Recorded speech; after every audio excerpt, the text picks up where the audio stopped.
പാലക്കാടിൻ്റെ MLA എന്നുള്ള നിലയിൽ രാഹുൽ മാങ്കൂട്ടം മണ്ഡലത്തിൽ വീണ്ടും സജീവമായിരിക്കുന്നു. 38 ദിവസങ്ങൾക്ക് ശേഷമാണ് അദ്ദേഹം പാലക്കാടിൻ്റെ മണ്ണിലൂടെ നടന്നു നീങ്ങുന്നത്. രാഹുൽ മാങ്കൂട്ടത്തെ തടയും, കുത്തിയാൽ ആ കാല് കൊത്തും എന്നൊക്കെ പറഞ്ഞവർ ഇപ്പോൾ പറയുന്നത് കേട്ടാൽ ചിരിച്ച് മണ്ണ് തിന്നുപോകും.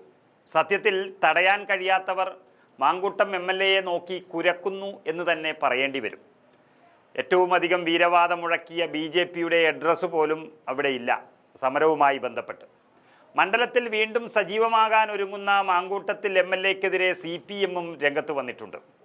അപാര ചർമ്മബലമുള്ള ആളുകൾക്ക് മാത്രമേ ഇത്രയും ആരോപണങ്ങൾ നേരിട്ടിട്ടും ജനങ്ങൾക്ക് മുന്നിൽ എത്താൻ ധൈര്യമുണ്ടാകുമെന്ന് ആണ് CPM ഇപ്പോൾ പറയുന്നത്. സമരത്തിൻ്റെ കാര്യം പറയുന്നില്ല.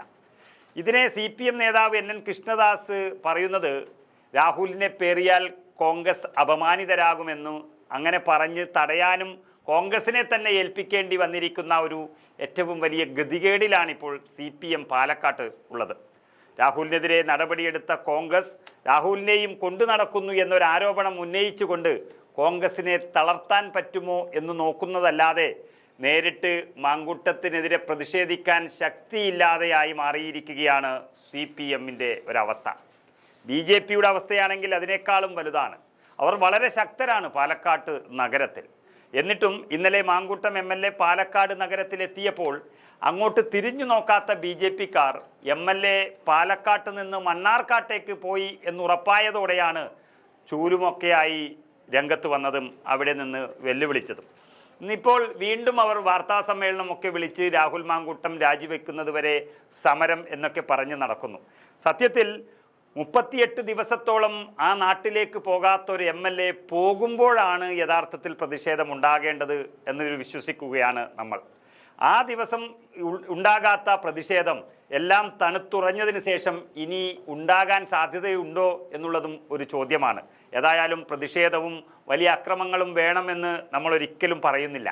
പക്ഷേ ഒരു പരാതിയോ കേസോ ഇല്ലാത്ത ഒരു സംഭവത്തിൽ ഇങ്ങനെ വലിയൊരു ഒച്ചപ്പാടും ബഹളവും ഉണ്ടാക്കുന്നത് എന്തിന് എന്ന ചോദ്യം സാമാന്യ ജനങ്ങൾ വരെ ചോദിച്ചു തുടങ്ങിയിരിക്കുന്നു. കാരണം ബലാത്സംഗം ചെയ്തു എന്ന് നേരിട്ട് പറഞ്ഞ് കേസ് കൊടുത്ത് അതിൽ പ്രതി സ്ഥാനത്ത് നിൽക്കുന്ന ഒരാൾ കൊല്ലം MLA ആയി ഇപ്പോഴും നിയമസഭയ്ക്കകത്തും പുറത്തും വിലസുമ്പോൾ രാഹുൽ മാങ്കൂട്ടത്തിൻ്റെ പേരിൽ കേസോ ഒന്നുമില്ലാതെ തന്നെ അദ്ദേഹത്തെ ഇങ്ങനെ പ്രതിഷേധിക്കാനും ആക്രമിക്കാനും നടക്കുന്നത് അത് BJPയുടെയും CPMൻ്റെയും രാഷ്ട്രീയ പാപ്പരത്വം എന്ന് തന്നെ പറയേണ്ടി വരും. ഇന്നലെ മാങ്കൂട്ടം മണ്ണാർക്കാട്ട് നിൽക്കുമ്പോൾ പാലക്കാട്ട് നടത്തിയ സമരങ്ങൾ അത് വലിയൊരു അക്രമത്തിലേക്ക് നീങ്ങും എന്ന് പ്രതീക്ഷിച്ചതാണ്.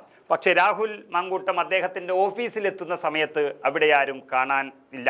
പക്ഷേ അവരൊക്കെ വന്ന് ഇവിടെ അക്രമം നടത്തണം എന്നുള്ളതല്ല നമ്മൾ പറയുന്നത്. പക്ഷേ ഈ വലിയ രീതിയിൽ പ്രതിഷേധം നടത്താനുള്ള ഇവരുടെ വ്യഗ്രത അതൊന്നും ഇപ്പോൾ കാണുന്നില്ല എന്ന് പറയുമ്പോൾ ഇതിലൊരു സമരത്തിൻ്റെ ആവശ്യമില്ല എന്നുള്ളത് ആ രണ്ട് പാർട്ടിക്കാരും തീരുമാനിച്ചിരിക്കുന്നു എന്നുള്ളതാണ് അർത്ഥം.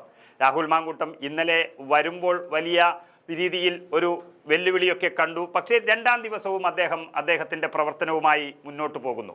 അങ്ങനെ ഒരു MLA അദ്ദേഹത്തിൻ്റെ മണ്ഡലത്തിൽ നടത്തുന്നുള്ള പ്രവർത്തനങ്ങളെ തടയാൻ ഞങ്ങൾക്കാകില്ല എന്നുള്ളത് സ്വയം പ്രഖ്യാപിച്ചിരിക്കുകയാണ് രണ്ടു പാർട്ടികൾ. അപ്പോഴും മാങ്കൂട്ടം MLA ഓട്ടം നിർത്താതെ മുന്നോട്ട് പോവുകയാണ്. ഏതായാലും ഒരു കാര്യം ഓർക്കുക, മുസ്ലിം ലീഗ് നേതാവ് PMA സലാം പറഞ്ഞതുപോലെ കോൺഗ്രസ് മാങ്കൂട്ടത്തെ പുറത്താക്കിയത് മണ്ഡലത്തിൽ നിന്നല്ല, അത് പാർട്ടിയിൽ നിന്നാണ്.